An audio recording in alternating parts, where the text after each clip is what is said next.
বাংলাদেশের যে শতাব্দীর শ্রেষ্ঠ একজন মুফাসসির, যাকে কোরআনের পাখি বলা হয়, আল্লামা দেলওয়ার হোসেন সাঈদী রহিমাহুল্লাহ, তিনি স্যার এই মাসটা হচ্ছে তার শোকের মাস। তিনি শাহাদাত বরণ করেছেন এই মাসের 14 তারিখ। তো আপনাকে যেটা জানতে চাইবো স্যার, আমরা তার পুরনো ওয়াজগুলো যখন দেখি, বিশেষ করে প্যারোট ময়দানে যে তাফসীরুল কোরআন মাহফিল, ওখানে আপনাকে আমরা দেখতে পাই তার পাশাপাশি একদম। তো আপনার সঙ্গে নিশ্চয়ই তার সঙ্গে অনেক উঠা বসা হয়েছে বা তার সাহায্য মানে তার সঙ্গে ছিলেন আপনি। তো আপনার স্মৃতি ভাণ্ডারে তাকে নিয়ে খুব মধুর সময়গুলো যে ছিল, কেমন ছিল এবং কি কি ছিল আমাদেরকে যদি একটু শেয়ার করতেন। হ্যাঁ, ধন্যবাদ আপনাকে। আন্তর্জাতিক খ্যাতিসম্পন্ন মুফাসসিরে কোরআন আল্লামা দেলওয়ার হোসেন সাঈদী, আমি মনে করি শুধুমাত্র তিনি মুসলিম কাছেই কেবল সমাদৃত তাই নন, তিনি একজন জাতি ধর্ম বর্ণ নির্বিশেষে সকলের কাছে অত্যন্ত প্রিয় ছিলেন। এমনকি প্রত্যেকটি রাজনৈতিক দল,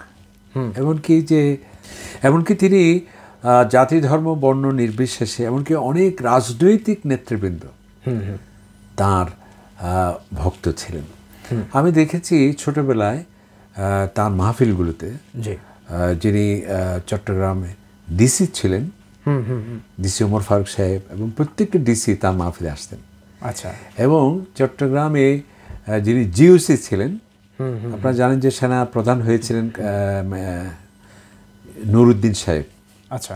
লেফটেন্যান্ট জেনারেল নুরুদ্দিন, উনি যখন মেজর জেনারেল নুরুদ্দিন ছিলেন চট্টগ্রামে, ওনার মাহফিলে আসতেন। হ্যাঁ, এবং ওনার সাথে আমি ওনার ভক্ত হই সর্বপ্রথম 1980 সালে। আচ্ছা। উনি একবার রাঙ্গুনিয়ে গিয়েছিলেন। আচ্ছা আচ্ছা। সেখানে একটা কিন্তু বিশাল কঠিন এক বাধার সম্মুখীন হয়েছিলেন। আচ্ছা আচ্ছা। ওনার মাহফিলও হাজার হাজার মানুষ আসছিল, আবার একটা বিশাল কঠিন একটা সময় তাকে সেখানে অতিক্রম করতে হয়েছিল, এবং পরবর্তীতে ওনার মাহফিল হয় সেখানে। মাত্র 15 মিনিটের জন্য উনি বক্তব্য রেখেছেন। আমি ওনাকে দেখে অবাক হলাম, এবং ওনার মাত্র 15 মিনিটের বক্তব্যে এতটাই প্রভাবিত হয়েছিলাম, ওনার তখন থেকে আমি ভক্ত হয়ে গেছিলাম 1980 সালে। এরপর 1981 থেকে আমি ওনার তাফসীর মাহফিলে আসতাম। তা আমরা ছোটবেলায় 81 থেকে কলেজের স্কুল ময়দানে। আচ্ছা। হ্যাঁ হ্যাঁ হ্যাঁ, কলেজের স্কুল। উনি আসবেন মাগরিবের নামাজের পর সন্ধ্যা 7টায়। আমরা আপনি তো জানেন যে লক্ষ লক্ষ মানুষ আসতো একসময়, পুরো মাঠ যখন ভরে যেত, চতুর্দিকে রাস্তাঘাট সব বন্ধ হয়ে যেত। তা আমরা একটু কাছের থেকে দেখার জন্যে জোহরের নামাজের পর থেকে বসে যেতাম। তখন কিন্তু মাহফিল শুরুই হয়নি। জোহরের পর আসর হবে, আসরের পর মাগরিব হবে, ঘন্টার পর ঘন্টা। ওনাকে দেখা যায় এমন সব জায়গাগুলো জোহরের নামাজের পর থেকে ভরে যেত। আমি তখন থেকে সেখানে যেতাম। তা আলহামদুলিল্লাহ, ওনার যে উনি একজন অনন্য দায়ী ছিলেন। আমার মনে হয় সারা পৃথিবীতে কোনো একজন একক ব্যক্তির মাহফিলে লক্ষ লক্ষ মানুষের উপস্থিতি অসম্ভব সেটি। যেমন ডক্টর জাকির নায়েক সাহেব, উনি অনেক প্রখ্যাত, কিন্তু এভাবে তো 5 লক্ষ 6 লক্ষ মানুষ তার ওনার মাহফিলে হয় না। একমাত্র ব্যক্তি ছিলেন যার মাহফিলে উপচে পড়ে জনতার ঢেউ, এমনকি অনেক অমুসলিমরা পর্যন্ত আসতেন। এর কারণ কি? শুধুমাত্র সুরের নাম কিন্তু মৌলানা সাঈদী সাহেব নন, যে সুরুর লহরী আছে বলে মানুষ আসতেন। কারণ ওনার অনেকগুলো সেখানে সৌন্দর্যের সমাহার।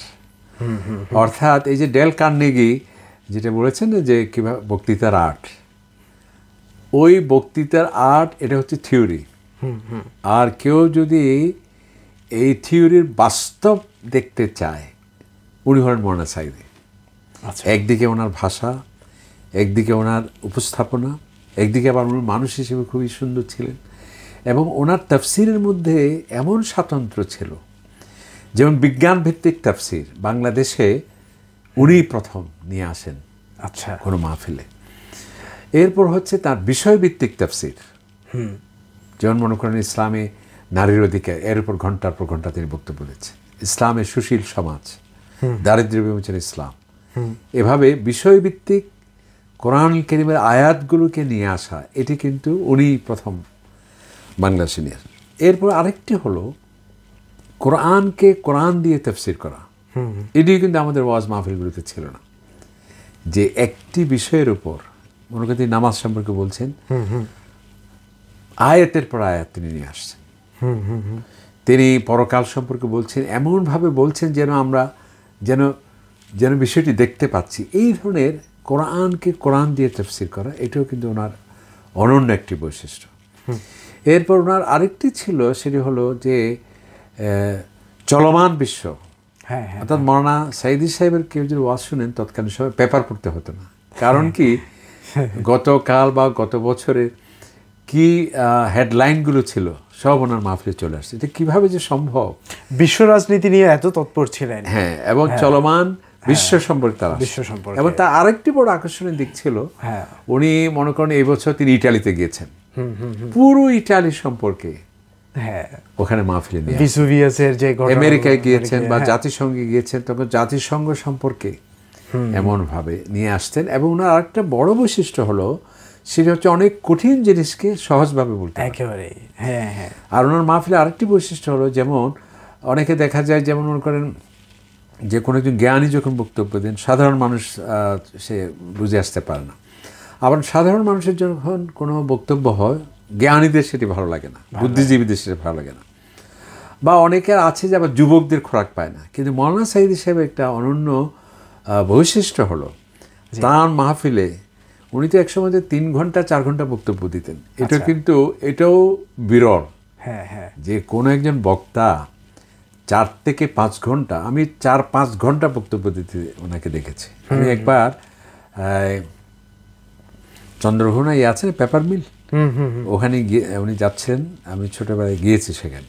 উনি জোহরের পর বক্তব্য ধরেছেন, মাহফিল আসর হয়েছে, আসরের নামাজের পর আবার বক্তব্য, মাগরিব হয়েছে, মাগরিবের পরে আবার বক্তব্য, এরপর এশার আগে মুনাজাত করে শেষ করেছেন। এই যে ঘন্টার পর ঘন্টা বক্তব্য দেয়া এবং ছন্দ পতন না হওয়া। আমরা তো একজন ভালো বক্তা দেখি যে 1 ঘন্টা যখন তিনি বক্তব্য দিচ্ছেন খুবই ভালো, যেই না 1 ঘন্টা মানে আরেকটু স্থায়ী করতে হচ্ছে, তার ভাষা নেই, তার মূল সুর হারিয়ে যায়, কি বিষয়ে বক্তব্য করছিলেন, কয়েকজনের সহযোগিতা নিতে হয়, কি যেন আমি বলছিলাম। কিন্তু তার মধ্যে যেটি দেখেছি, যত তার বক্তব্য লম্বা হতো, তত আরও সৌন্দর্য সেখানে ফুটে উঠত। তো ওনার এই যে ওনার যে তাফসীর মাহফিলিতে এত মানুষ আসার কারণ কি, সেখানে বিশ্ববিদ্যালয়ের শিক্ষকরা আসতেন, বুদ্ধিজীবীরা আসতেন, কারণ কি, তাদের খোরাক পেতেন এবং একটা অংশ তাদেরকে দিতেন। এরপর তিনি, যেহেতু সাংবাদিকরা মনে করেন ঘন্টার পর ঘন্টা তার মাহফিলে বসে থাকার সময় নেই, উনি এত দূরদর্শী ছিলেন, এত বিচক্ষণ ছিলেন, যে একজন সাংবাদিক তাকে যেতে হবে, আমি 4 ঘন্টা আজকে যে কী বক্তব্য দেব, সেটা হেডলাইন কী হবে, কী লিখতে হবে, মাত্র 5 মিনিটে তার বক্তৃতার সূচনায় তিনি বলে দিতেন। তার মানে সাংবাদিক সাহেব কী লিখবেন, সেটাও 4 ঘন্টার আগে বক্তব্যের মূল বিষয় তিনি তুলে ধরতেন। এরপর আমরা দেখতে পাই যে একটা সুর, একটা বিষয়, কারণ আপনি যদি শুধু ঘন্টার পর ঘন্টা ইউনিভার্সিটির স্টাইলে লেকচার দিতে থাকেন, আপনি দেখবেন যে কিছুক্ষণ পরেই 1000 থেকে 300-400 দেখবেন যে আর মাইকম্যান ছাড়া আর কেউ পাওয়া যাবে না। এই জন্যে তিনি সাধারণ মানুষের যে আকৃষ্ট করার যে তার যে একটা সম্মোহনী সুর, এটাও কিন্তু একটা অসাধারণ তার মধ্যে ছিল। এবং তখন হৃদয় বিদারক সেই তায়েফের ময়দানের দিকে চলে যেতেন, তখন মানুষ যে সময় চলে যাচ্ছে, কখন নবী করিম সাল্লাল্লাহু আলাইহি ওয়াসাল্লামের বিভিন্ন যুদ্ধের কথাগুলি তিনি নিয়ে আসতেন, এবং আল্লাহ রাসূলের শান এবং রিসালাতের এত সুন্দর করে কথা বলতেন। তারা সাধারণ মানুষ তার সুর শুনে এবং এই করুণ কাহিনীগুলো এত মর্মস্পর্শী ভাষায় যখন শুনতে পায়, ঘন্টার পর ঘন্টা যে চলে যাচ্ছে তার আর কোনো খবর নেই।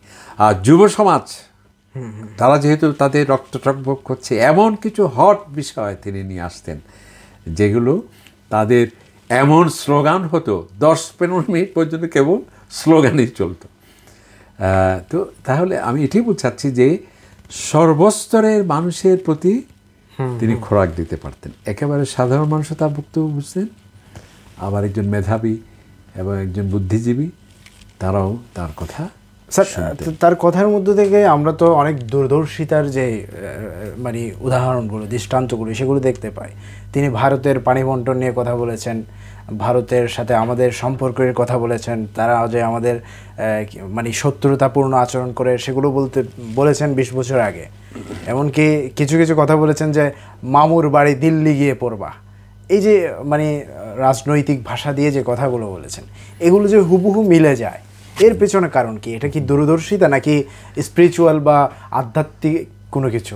আমার মনে হয় প্রথম হচ্ছে উনি আরেকটি স্বাতন্ত্র্য ওনার আল্লাহ তাআলা দিয়েছে, সেটা হচ্ছে এত লম্বা সময় তাফসীরের মাঠে থাকা বাংলাদেশে বিরল। আরেকজন যে কিছুদিন আগে ইন্তেকাল করলেন মাওলানা লুৎফুর রহমান সাহেব, তিনি ওনার সমবয়স্ক ছিলেন। প্রায় 50 বছর তিনি কি করেছেন, এই ময়দানে কাজ করেছেন, যার ফলে ওনার যে দীর্ঘদিনের অভিজ্ঞতা, একটা প্রাতিষ্ঠানিক জ্ঞান এবং অন্যান্য ডিগ্রি, তার চাইতেও বড় জ্ঞান হচ্ছে একটা কিন্তু অভিজ্ঞতা।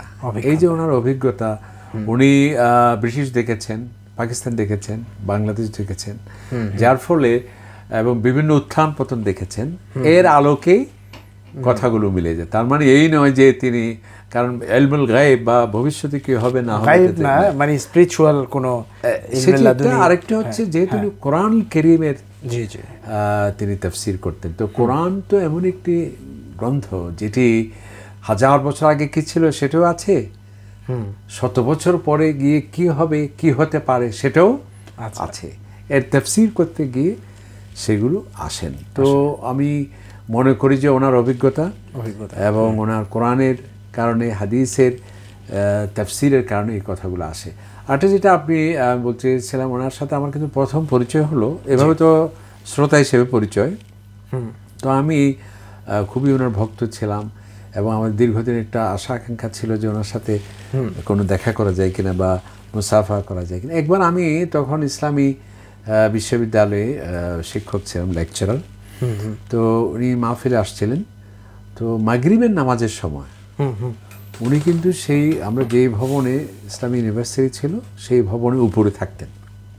আচ্ছা, তো মাগরিবের নামাজ হঠাৎ করে আমাকেই ইমাম হিসেবে দেওয়া হলো।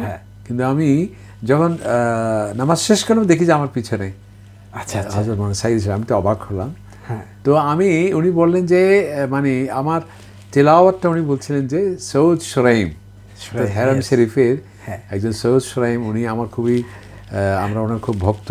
আমি যখন রিয়াদ ইউনিভার্সিটি পড়তাম, তো ওনার সুরটা নকল করা নয়, ওনার প্রতি অতিমাত্রিক ভালোবাসা এবং শ্রদ্ধা ভক্তির কারণে অনেকটা মাঝে মধ্যে হয়তো বা এসে যেত। উনি বললেন যে আপনার কাছে তো আমরা সৌদ সুরাইম পেলাম, এভাবে একটা আমার সাথে হলো। উনি আমাকে নিয়ে গেলেন উপরে, একসাথে বললাম, এভাবে পরিচয় হওয়া। এবং আরেকবার হয়েছে কি, আমরা আমাদের একজন খুবই ঘনিষ্ঠ বন্ধু, উনি বন্ধু না, উনি অনেক সিনিয়র, অনেক বয়স্ক লোক, মৌলানাকে মাহফিলে দাওয়াত দিতে চাচ্ছিলেন। আচ্ছা আচ্ছা, কিন্তু ওনাকে নেওয়া সম্ভবপর হয়ে উঠছিল। অনেক শীর্ষস্থানীয় নেতৃবৃন্দকে দিয়েও তাকে অনুরোধ করা হয়েছে, উনি কিন্তু রাখতে পারছিলেন না নানা কারণে। কিন্তু আমি এই মাহফিলে যখন আসলেন ইয়েতে, কলেজের ইয়েতে, চট্টগ্রাম প্যারেড ময়দানে, তখন আমি ওনাকে ধরলাম নানা উপায়, যেহেতু আমার খুব ঘনিষ্ঠতা ছিল তার।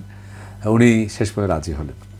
ওনাকে বললাম যে এই কারণেই আপনাকে রাজি হতে হবে, যেহেতু ওনারা হেলিকপ্টারে নিয়ে যাবেন, আপনি তো হেলিকপ্টারে যাচ্ছেন, কিন্তু হেলিকপ্টারে তো আমি কখনো উঠিনি, সুতরাং আপনার সাথে হেলিকপ্টারে উঠা সেই অভিজ্ঞতা আমরা নিতে চাই, আপনাকে এই দাওয়াত নিতেই হবে। আচ্ছা আচ্ছা। তো উনি বললেন যে তুমি তো আমাকে বাধ্য করলে, তখন তিনি নিলেন। এই হেলিকপ্টারে করে কিন্তু আমরা কসবাতে একটা মাহফিলে গিয়েছিলাম। আচ্ছা। এবং ওনার সাথে আরেকটু ঘনিষ্ঠতা হয় এভাবে, সেটা হলো মিশরে যাওয়ার একটা সুযোগ হয় আল্লামা সাঈদীর সঙ্গে, আল্লামা সাঈদী সাহেবের সাথে। আচ্ছা আচ্ছা। এটিএন এর একটি প্রোগ্রাম। আচ্ছা আচ্ছা। এবং সেখানে আল আজহারের সব ছাত্ররা তাকে সংবর্ধনা জানিয়েছিলেন। তো ওই মিশরেও ওনার সফর সঙ্গে হওয়ার আমার সেই সুবর্ণ সুযোগ হয়েছে। তখন আমার বয়স কত ছিল, মনে 30-35 সেরকমই হবে, 2003 কি 4 সালে। তো ওনার সাথে প্রায় 1 সপ্তাহ আমি ছিলাম। ওনাকে কাছের থেকে দেখার আমার সুযোগ হলো। আমি দেখেছি যে ওনাকে দেখলে ঘড়ির প্রয়োজন নেই। আচ্ছা আচ্ছা। অর্থাৎ ওনাকে দেখে আপনি বলতে পারবেন যে এক্স্যাক্টলি টাইম বলতে পারবেন। তার মানে কি, যখন কোনো একটা জায়গায় যাবেন 9টায়, জাস্ট 9টায় উনি। আচ্ছা আচ্ছা আচ্ছা। এবং আরেকটা জিনিস আমি দেখেছি যে 5 ওয়াক্ত নামাজ, তখন আমরা প্রবাসী বিদেশে অবস্থান করছি, একটি ওয়াক্ত নামাজও তিনি জামাত ছাড়া পড়তেন না। এটা আমার কাছে অবাক লেগেছে। আরেকটি ওনার কাছে আমার আশ্চর্য লেগেছে, সেটা হলো তিনি কখনো আমাদের একটা কৌতূহল ছিল যে ওনাকে দেখা, সাধারণভাবে দেখা, মানে ওনার যদি টুপি না থাকে কিভাবে দেখা যায়, বা কোনো পাঞ্জাবি ছাড়া থাকে। উনি তার ব্যক্তিত্বের ক্ষেত্রে এত সতর্ক ছিলেন, সচেতন ছিলেন। অর্থাৎ মাহফিলে যে সাইদি, ওই রুম থেকে বের হয়ে যে আমরা একসাথে খাবার টেবিলে আসবেন, একই সাইদি। আচ্ছা, তার মানে কি, অর্থাৎ তিনি বাইরে যে সাইদি, ওই রুম থেকে যে সাধারণ আমরা যে ওনার সফর সঙ্গী, হ্যাঁ হ্যাঁ, তাদের সাথে যে দেখা করবে, সেখানেও কিন্তু একই ওনার টুপি, ড্রেস, মানে সব ড্রেস। এটা আমার কাছে আরেকটা বিষয় লেগেছে। অনেক সময় আমরা দেখা যায় যে অনেক বড় সাহিত্যিক, কবি, তুমি যখন বাসায় যাবেন দেখবেন তার টুপি নেই, বা একটা কি বলা হয় এটাকে, গেঞ্জি দিয়ে তিনি সাক্ষাৎ, না এরকম কখনো আমরা দেখিনি।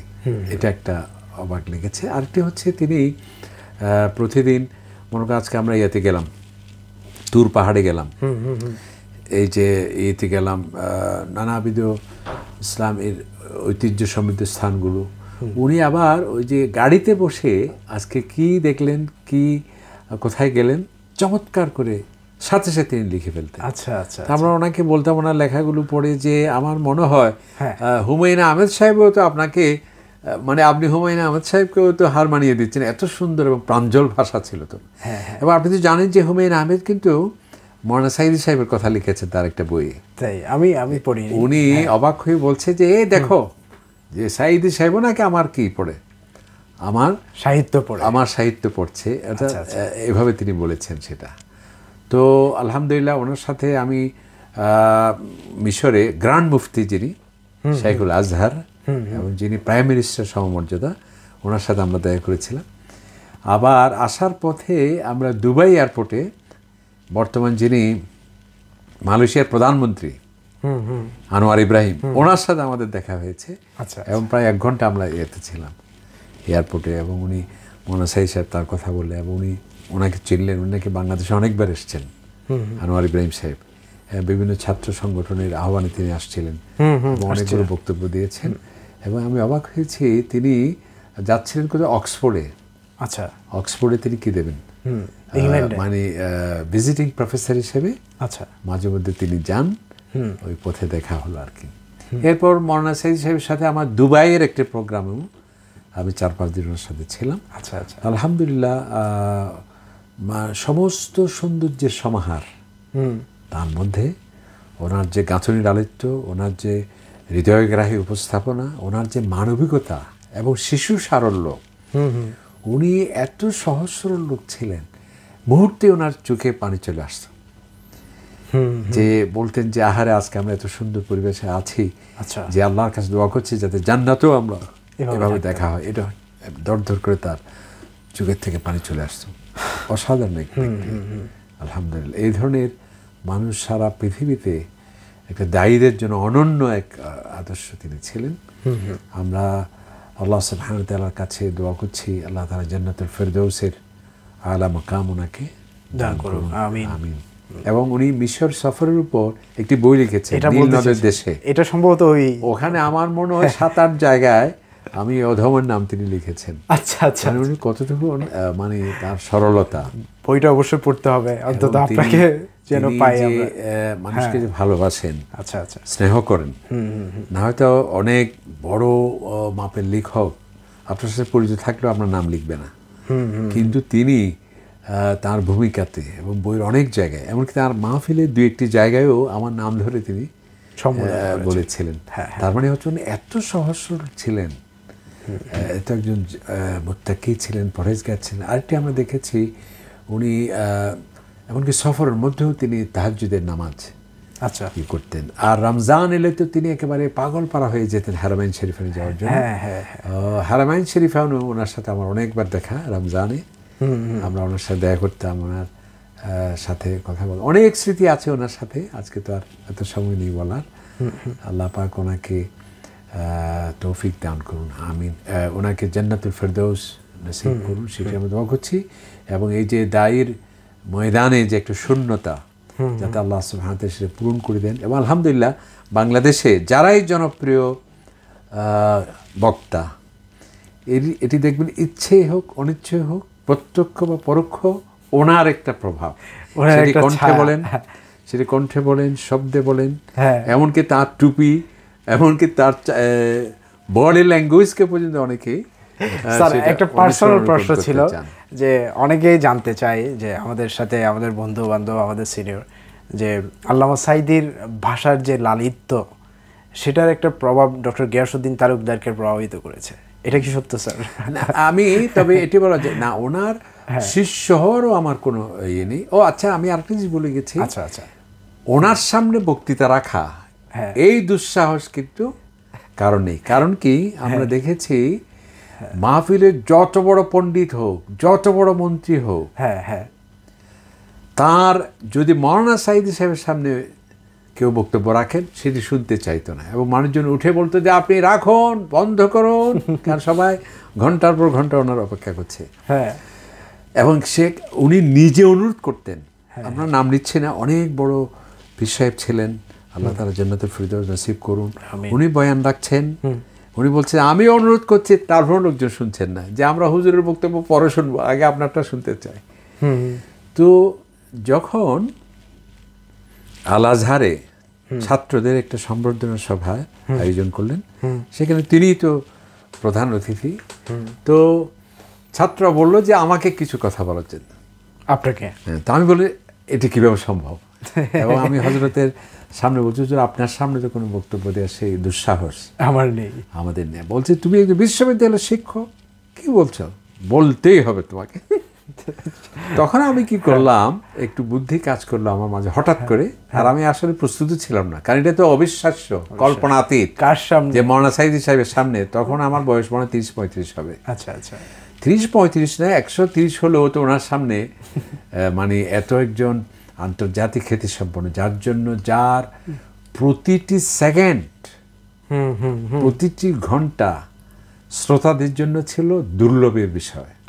এবং উনি 4-5 ঘন্টা বক্তব্য দিলেও যখন শেষ করতেন, প্রত্যেকটা শ্রোতাদের এই ইমপ্রেশন যে এই শুরু করলো, এই শেষ করলেন, অর্থাৎ ঘন্টার পর ঘন্টা চলে গেল, সেটা মানুষের সেটা বুঝতেও পারতো না, সেই রকম একটা ইয়ে ছিল তার মধ্যে। এবং যেটা আরবিতে প্রবাদ আছে না, ইন্না মিনাল বায়ানি লাসিহরা, যে বায়ানের বক্তব্য যে একটা জাদু আছে, সেটির প্রভাব আমরা দেখি। তো তখন আমি করলাম কি, যেহেতু এটা আল আজহারের ছাত্ররা সেখানে সবাই উপস্থিত এবং সবাই মেধাবী ছেলে, তাদেরকে বললাম যে দেখুন, আপনারা এই তাফসীর বিভাগে একটা সাবজেক্ট আছে যে কোরআন কারীমের তাফসীরের আধুনিক ধারাসমূহ, আত-তাইয়ারাতুল হাদীসা লিতাফসীরিল কোরআন কারীম, অর্থাৎ কোরআন তাফসীরের আধুনিক স্টাইল। আচ্ছা, কি কি? এক নম্বর হচ্ছে বিজ্ঞানের আলোকে কোরআনের তাফসীর। আচ্ছা, এটা আত-তাফসীর ইলমি, বিজ্ঞান ভিত্তিক তাফসীর। আরেকটা হলো আত-তাফসীরুল মাওদুঈ, বিষয় ভিত্তিক তাফসীর। আরেকটি হলো আত-তাফসীরুল আসারি, অর্থাৎ কোরআনকে কোরআন দিয়ে তাফসীর। আচ্ছা, আরেকটা হচ্ছে আত-তাফসীরুল আকাদি, আকীদাকে প্রাধান্য দিয়ে তাফসীর। এরপর হচ্ছে আত-তাফসীরুল ইসলাহি, সমাজ সংস্কারমূলক তাফসীর। তো আমি বললাম এই সাবজেক্টটা আপনারা 1000 মাইল দূরে এসে আল আজহারে যে সাবজেক্ট পড়ছেন, আর এই সাবজেক্টটি আমরা ছাত্র হয়ে পড়ার সৌভাগ্য হয়েছে আজকে যিনি প্রধান অতিথি আল্লামা দেলোয়ার হোসেন সাঈদী সাহেবের তাফসীর মাহফিলগুলোতে। আচ্ছা, সেটা কিভাবে? বিজ্ঞান ভিত্তিক তাফসীর, তখন আর তাফসীর ওনার ওই মাহফিল থেকে আমি উদাহরণ নিয়ে আসলাম। বিষয়ভিত্তিক তাফসীর, ওখান থেকে উদাহরণ নিয়ে বললাম। এরপর সমাজ সংস্কারমূলক তাফসীর, যে পাশ্চাত্যের সভ্যতা এবং ইসলাম, এর উপর যে বিভিন্ন বক্তব্য রাখতে, সেগুলো নিয়ে আসতাম। এভাবে কোরআনকে কোরআন দিয়ে তাফসীর, কয়েকটা উদাহরণ দিয়ে বললাম। তো এরপর আমি বক্তব্য শেষ করলাম। তো উনি লাস্টে বলেন যে গিয়াসউদ্দিন, উনি আবার গিয়াসউদ্দিন বলতেন, এটাই তো গিয়াসউদ্দিন বলতেন না, শুদ্ধ তো ওটাই। গিয়াসউদ্দিন বলতেন। হ্যাঁ যে তুমি হ্যাঁ আমার বক্তব্য এমন কিছু বললে যেটা আমারও খেয়াল নেই। আমি বললাম যে আপনার বক্তব্যগুলো, আমি যখন ছাত্র ছিলাম সবগুলো ক্যাসেট আমরা নিতাম। আচ্ছা ক্যাসেট নিয়ে তখন তো ওইভাবে আধুনিক সিস্টেম ছিল না, হ্যাঁ প্রত্যেকটা বিষয় আমি আয়াতগুলো লিখে নিতাম খাতায়। আচ্ছা আচ্ছা মনে করেন তিনি ইন্না শিরকাল আযীম আযীম, এটা বন্ধ করেছে ইন্না শিরকাল। তারপর সেই সময় ইন্নাল্লাহা লা ইয়াগফিরু আন ইউশরাকা, তখন তার ওইভাবে কোরআনের আয়াতগুলো বেছে নেওয়ার যে মুফাহারাস যেটা তখন তো ছিল না। এবং পুরো মাহফিলের নোটগুলো আমি করে ফেলতাম এবং ওইগুলো মুখস্থ করতাম। আচ্ছা আচ্ছা তো এই জন্য আমি বললাম যে ওনাকে আপনার 8-10 বছরের ওয়াজগুলো আমার প্রায় মুখস্থ। আচ্ছা এবং ওনাকে বলতাম যে আপনি যখন মাহফিলে কথা শুরু করবেন, হ্যাঁ আপনি পরবর্তীতে কি বলতে চাচ্ছেন সেটাও আমাকে জিজ্ঞেস করেন। উনি বলেন যে তুমি তো আমাকে একেবারে রপ্ত করেছো। হ্যাঁ তো এই জন্যে আমি বলছি যে ওনার ভাষার মতো অসম্ভব সেটা, ওনার স্টাইলটাই ছিল আলাদা। মানে বাংলার প্রফেসর, মাঝে মাঝে মনে হতো যে উনি একদিকে যখন তুমি বিজ্ঞান এর কথা বলবে তো মনে হবে যে উনি বিজ্ঞানের ছাত্র, বিজ্ঞানের একজন শিক্ষক। উনি যখন ইতিহাস সম্পর্কে বলেন সবাই মনে করেন যে ইতিহাসের শিক্ষক, এবং এভাবেই তিনি। হ্যাঁ তো যেটি আরেকটা বিস্ময়কর বিষয়ও না, সেটা হচ্ছে এমনি নর্মাল সাঈদী সাহেব ওনার কথাবার্তা একরকম। আচ্ছা আচ্ছা সেখানে দেখবে যে তুমি অনেক সময় বরিশালের অ্যাকসেন্টটা চলে আসতো না। হ্যাঁ হ্যাঁ অর্থাৎ এমনি নর্মাল এক সাঈদী যখন তিনি তাফসির মাহফিলে চেয়ারে বসে তাফসির করে, এটা অন্যরকম সাঈদী। আচ্ছা এটা আমরা ওনাকে বললাম যে হযরত মাওলানা, আমরা যখন আপনার সাথে কথা বলি মনে হয় যেন একেবারেই সাদাসিধে আপনি, কিন্তু এই লোকটি ওই চেয়ারে গিয়ে যেই কথাগুলো বলেন মনে হয় যেন একটা ক্যাসেট চলছে, জাস্ট আপনি শুধু মুখ নড়াচড়া করছেন। এটা কিভাবে সম্ভব? আচ্ছা আচ্ছা তখন উনি বলেন যে এটা আল্লাহ তাআলার করম, আল্লাহর ইহসান। এই জন্য তিনি অত্যন্ত বিনয়ী ছিলেন। তিনি বলতেন যে এই স্টেজে এমন এমন আলিম আছে, এটা ওনার বিনয়ের বহিঃপ্রকাশ, যাদের জুতো ঘাড়ে নেওয়ার যোগ্যতা সাঈদীর নেই, এই কথা বলা, এটা একটু ওনার স্টাইলে বললাম আর কি। এটি তো অসাধারণ বিনয়। এবং উনি আমাকে খতিব আজম সাহেবের নাম শুনছেন, আজকে যে ধর্ম উপদেষ্টা খালিদের শ্বশুর, উনি তো নিখিল পাকিস্তানের খতিব আজম ছিল, ওনার সেবা করেছেন তিনি। তো উনি বলে একে আপনি করছেন, আপনি একজন এত বড় একজন বক্তা, কে বলছেন? খতিব আজম সাহেব। তো উনি আমাকে বললেন যে গিয়াস, এটা তুমি কাকেও বলবে না। আজকে আমি বলছি এই জন্য যেহেতু উনি নেই এখন। তো খতিব আজম বললেন যে আরে আমি তো খতিব আজম, আপনি খতিব আলম। মাশাআল্লাহ, মানে আমি পৃথিবীর খতিব, মানে আন্তর্জাতিক খতিব উনি তখন বলছিলেন। তো আমাকে উনি বলছেন খবরদার গিয়াসউদ্দিন, এটি যাতে কাকেও বলবে না। তার মানে ওনার বিনয়ের বহিঃপ্রকাশ।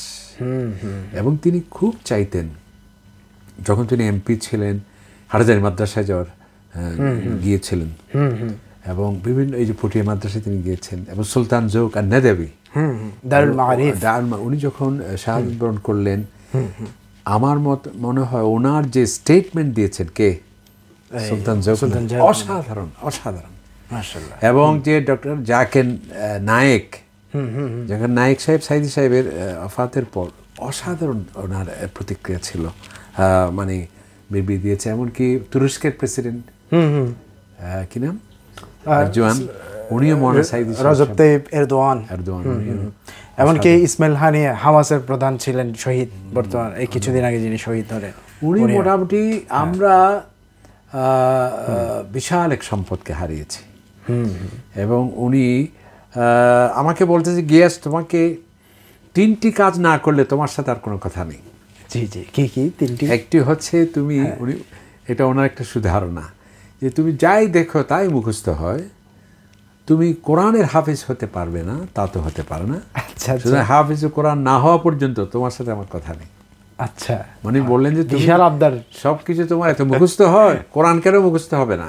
হ্যাঁ, এটাই তোমাকে হাফেজ কোরআন হতে হবে। কারণ আমি দেখেছি তোমাকে, আমার সাথে যতদিন ছিলে, যা তোমার শোনো মুখস্থ হয়ে যায়, যা তোমার দেখো মুখস্থ হয়ে যায়। তুমি কোরআন শরীফ মুখস্থ করতে পারবে না, তা তো হতে পারবে, এটি তোমাকে হাফেজ হতেই হবে। আচ্ছা। 2 নম্বর হচ্ছে তুমি বিশ্ববিদ্যালয়ের শিক্ষক, এখনো তোমার পিএইচডি নেই, ডক্টর শব্দটি তোমার সাথে থাকতে হবে, অতি শীঘ্রই তোমাকে সেটা করতে হবে। তৃতীয় আরেকটি কি উনি বললেন যে বলছে তোমাকে অবশ্যই সংগঠন করতে হবে, রাজনীতি করতে হবে। আচ্ছা আচ্ছা। আমি বললাম যে আপনার প্রথমটা অবশ্যই আমি চেষ্টা করব, আর দ্বিতীয় যেটি পিএইচডি হওয়া এটা আমি অবশ্যই চেষ্টা করব, তবে তৃতীয় ব্যাপার আমার আপত্তি, আমি সরাসরি কোনো আচ্ছা রাজনীতিতে যেতে চাই না।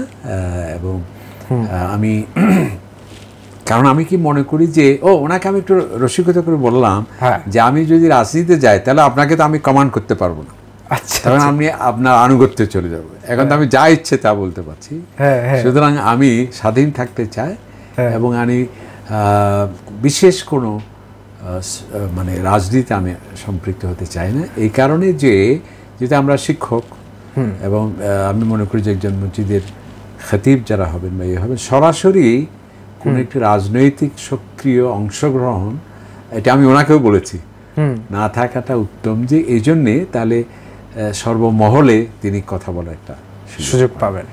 উনি বলছে তোমার এগুলো খোড়া যুক্তি, এটা হতে পারে না, বরং যারা ভালো আলেম তারা তো অবশ্যই দেশ ও জাতির জন্য কাজ করার কথা। যাই হোক, এটা উনি এভাবে বলেছেন, অসাধারণ। এবং ওনাকে আরেকটি জিনিস, আমি ওনার আরেকটা বড় বৈশিষ্ট্য ছিল, যে কোনো ভালো পরামর্শ তিনি একেবারে বলা যায় যে সাদরে গ্রহণ করতেন, শুধু কেবল নয়, অত্যন্ত তিনি খুশি হতেন। এবং ওনার আরবি, আমরা আগে মনে করতাম যে মনে হয় তিনি আরবি জানেন না বা আরবি কথা বলতে পারেন না এসে, তো আমরা গ্র্যান্ড মুফতির সাথে যখন কথা বলছি, আচ্ছা আচ্ছা, ওনার নাম শেখুল আজহার আলী তানতাওয়ি, উনি বসে ডক্টর আলী তানতাওয়ি, এবং আপনি বললাম উনি হচ্ছে তাফসীর ওয়াসিত একটা বড় মাপের মুফাসসির ছিলেন, এবং ডক্টর ইউসুফ কারদাবি সাহেবের সহপাঠী ছিলেন, বন্ধু ছিলেন। তো ওনাকে যখন আমি কথা বলছি, ওনার কথাটা ওনাকে বলছি, আবার উনি আরবি যেটা বলছেন আমি অনুবাদ করে ওনাকে বোঝানোর চেষ্টা করছি, তখন আমি বললাম ইয়া গিয়াসউদ্দিন, তুমি উনি যা বলছেন সেটা অনুবাদ করার দরকার নেই, ওটা আমি বুঝতেই পারছি, বরং তোমাদের মতো যেহেতু আমরা সৌদি আরব বা আরব বিশ্বে পড়ি নাই, আচ্ছা আচ্ছা, আমার কথাটা তুমি ওনাকে আরবিতে করো, ওনার কথা আমাকে ট্রান্সলেট করার দরকার নেই। তার মানে উনি চমৎকার ভাবে আধুনিক আরবি হলেও সেটা তিনি চমৎকারভাবে রপ্ত করতেন এবং দারুণ তার ছিল, অভিজ্ঞতা ছিল। আরেকটা যেন কি বলতে চেয়েছিলাম ওনার বিষয়, সেটি হলো আমি বললাম যে হুজুর, আপনার আমি সামনে থেকে আপনাকে একটা পরামর্শ দিতে চাই, সেটি হলো আপনি এই যে বিশেষ করে যেগুলো বড় বড় তাফসীর হয়, যেমন চট্টগ্রামে, সিলেটে, অন্য জায়গায়, সেগুলো আপনি আগে থেকে ঠিক করে নেবেন। যদিও তিনি আগে থেকে ঠিক করতেন এবং নিজে অবশ্যই তিনি প্রস্তুতি নিতেন, হঠাৎ করে তার হয় না। আমি বলছি যে আপনি একটা টিম গঠন করুন, আচ্ছা আচ্ছা আচ্ছা, 4-5 জনের, কেউ বিজ্ঞান নিয়ে কাজ করবে, যে আমি এই সূরা আলোচনা করতে চাই, এখানে কি কি বিজ্ঞান আছে তুমি বের করো। আচ্ছা আচ্ছা আচ্ছা, আরেকজনকে দেবেন যে আপনি এখানে কি কি বিষয় আছে। তার একটা টিম, কিন্তু আপনি যা বলতে চান আরও তারা লাইব্রেরি ওয়ার্ক করে আপনাকে প্রস্তুত করে দেবে, আপনি সেটি আবার নিজের মতো করে সেজিয়ে সেটা আপনি, এটাকেও উনি মেনে নিয়েছিলেন। আরেকটা আমি বলছিলাম শেষ, ওনার কাছে অনুরোধ ছিল, সেটা তো তিনি করতে পারেন নাই, সর্বশেষ যে হারাম শরীফে গেলেন রমাদানে, ওনাকে আমি বললাম যে হুজুর, আপনাকে তো আমাদের চট্টগ্রামে সাধারণত আমরা আমাদের চিঠি আশিক রসুল নবীকে ইসলামের প্রতি মহব্বত বেশি, এবং আপনার কাছে আমার মনে হয় খুবই সুন্দর হবে আগামী তাফসীর মাহফিলটা পুরো 5 দিনে হবে শুধু শানের রিসালাত, নবীকে ইসলামের শ্রেষ্ঠত্ব, আচ্ছা, আমার নবীজির মর্যাদা, নবীজির মুজিজা, নবীজির মানে সব হবে আল্লাহ রসুল কেন্দ্রিক, যাতে মানুষ এই বার্তা পায় যে মাওলানা সাঈদী শুধু আশিক রসুল নয়, বরং তাদের শীর্ষে অবস্থান করছে। এই বার্তাটা আপনার থেকে চট্টগ্রামের মাধ্যমে সারা বিশ্বে আমরা পেতে চাই। উনি বলছেন তুমি দারুণ বলেছে ইনশাআল্লাহ, কিন্তু এরপর থেকে তো আসলো ওই যে তত্ত্বাবধায়ক সরকার, তখন তো কাকু আলোচনা করতে দেওয়া হলো 111-এর যে সরকার। এবং উনি কিন্তু অনেক সেনাবাহিনীর অফিসারদেরকে এই মেসেজ দিতে চেয়েছিলেন যে প্রয়োজনে আমি একটি কথাও রাজনীতির কথা বলবো না। সেটাও তাদের কাছে যাওয়া হয়েছে, যে তবে ওনারা বলছেন দেখুন আমাদের তো আপনার মাহফিলে তো লক্ষ লক্ষ মানুষ হয়, এটা যত ইমার্জেন্সি বা সেই, তো উনি কিন্তু আসলে যেমন অনেক আমাদের সো-কল্ড কিছু বক্তা দেখা যায়, মনে করেন লন্ডনে যখন বক্তব্য দিচ্ছেন বাংলাদেশের সেই রাজনৈতিক ইস্যুগুলো সেখানে নিয়ে আলোচনা করে, আপনি তো বিদেশে সেটা তারা ভুলে যায়। কিন্তু মৌলানা সাঈদী সাহেবের অনন্য একটা বৈশিষ্ট্য, আপনি যখন লন্ডনের বক্তব্য তা শুনবেন দেখবেন যে দেশের কোনো ইস্যু নাই, মানে উত্তপ্ত বাক্যের মাধ্যমে সবাইকে ইয়ে করে দেবেন এই ধরনের কোনো বক্তব্য সেখানে হচ্ছে কোরআন হাদিসের নিরেট আলোচনা এবং সেখানে রুহানিয়তের আলোচনা, অর্থাৎ তিনি স্থান কাল পাত্র ভেদে বক্তব্য রাখা, এটা কিন্তু সময় জ্ঞান অসাধারণ ছিল তার সেদিন। তো আমরা স্যার এখানে একটা প্রশ্ন, ওই যে রিসার্চ যে টিমটা গঠন করতে বলেছিলেন যে তার মানে বিজ্ঞানের জন্য আলাদা একজন কাজ করবেন, সাহিত্যের জন্য, এই টিমের কি গঠন করেছিলেন এবং আপনি ছিলেন ওই টিমের সদস্য হিসেবে? আমরা তো এটা আলোচনা হচ্ছে কোথায়, মক্কা শরীফে, হারাম শরীফে বসে। আচ্ছা আচ্ছা, আমরা মাগরিব এবং এসার মাঝখানে ওনাকে আমরা এই কথাগুলো বলছিলাম। এরপরেই তো ওই যে 111 আসলো না, আচ্ছা আচ্ছা, এরপরে তার বক্তব্য দেওয়া হলো না। অবশ্য আমি ওনার এর মধ্যে ওনার বাসায় অনেকবার গিয়েছি, আমি অনেক কথা আমরা বলেছি। এবং আমি একবার আরো একটা স্মৃতি আছে, ওনার বাসায় একবার গেলাম, তিনি বের হচ্ছিলেন, বসে আমার দিকে তাকিয়ে বলে যে গিয়াস তোমার টুপিটা তো এত ময়লা, আহারে কিভাবে হতে পারে সেটা, একটু অপেক্ষা করো। দেখলাম যে উনি ভিতরে গিয়ে টুপি এনে দিলেন আমাকে। আচ্ছা, এরপর যখন আমরা বের হব বাসা থেকে, উনি তো পিছন থেকে, আগে আমি বের হচ্ছি, ইয়া গিয়াসউদ্দিন তোমার জুব্বা তো আরো মহা সমস্যা, তোমার কি দেখো না এই যে ঢাকায় কি একটা কাপড় নিয়ে আসছো নাকি? তখন আমি অবাক হলাম যে তুমি বসো, আবার ভিতরে গিয়ে উনি একটু জুব্বা নিয়ে আসছেন, মাশাআল্লাহ। ওই জুব্বাটা চেঞ্জ করে, যদি ওনার জুব্বাটা আমার, উনি এমনি দেখতে মনে হতো আমার থেকে অনেক লম্বা, কিন্তু আসলে ওনার ওই মানে ইয়েটা, ওনার গ্রীবাদেশ যেটা মানুষের সৌন্দর্য, এটা ছিল বেশি লম্বা, যার ফলে অনেক লম্বা মনে হতো। আচ্ছা আচ্ছা, হ্যাঁ, তো ওনার এই জুব্বাটা, আহারে আমার একটা বড় স্মৃতি, যে প্রথমে বললেন তোমার টুপিতে ময়লা আছে, টুপি বদলালেন। এরপর এত বড় একদম আন্তর্জাতিক খ্যাতিসম্পন্ন আলেমে দিন, লক্ষ লক্ষ মানুষ যার জন্য বসে থাকে, এরপর তিনি বললেন যে তোমার জামাটাও ময়লা আছে, আবার জামা নিয়ে আসা, সেটা চেঞ্জ করা, এটা তো অসাধারণ ছিল। অসাধারণ স্মৃতিগুলো আসলে আমরা খুবই, আমি আর কোথাও বলি নাই, কিন্তু এটা কোথাও লিখিয়ে নেই, আজকে হঠাৎ করে আপনারা বললেন, সেই জন্য আমার খেয়াল হলো আর কি।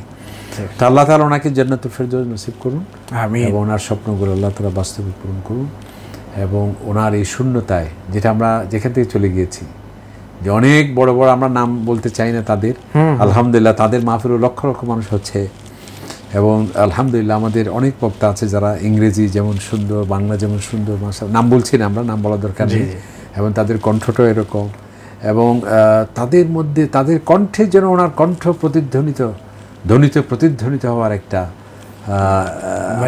দেখতে পাচ্ছি, এবং যার ফলে সেখানে লক্ষ লক্ষ মানুষের সমাবেশ হচ্ছে।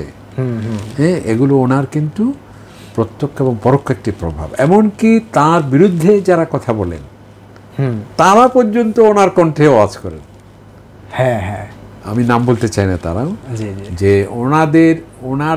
ওনার লেবাসটাও সবাই নেন, মানে পক্ষে বিপক্ষে সবার, এবং ওনার কণ্ঠটা, ওনার উপস্থাপনাটা, টুপিটাও, মানে ওনার পক্ষে বলুন বা বিপক্ষে বলুন, সবাই হচ্ছে উনি একটা বড় রেফারেন্স এবং আদর্শ। সেটা তো এটি কত বড় একটা আশ্চর্যজনক আল্লাহ তাআলার অফুরন্ত মেহেরবানি ছিল তার প্রতি। আল্লাহ পাক সুবহানাহু ওয়া তাআলা তার এই শূন্যতা পূরণে আরও বড় বড় দায়ী সৃষ্টি করে দিক, বিশেষ করে আমাদের বাংলা ভাষাভাষী মুসলমানদের, সেই দোয়া করে আমরা শেষ করতে চাই। শুকরান, জাযাকাল্লাহ, ওয়া রাহমাতুল্লাহি ওয়া বারাকাতুহু। ওয়া আলাইকুম আসসালাম।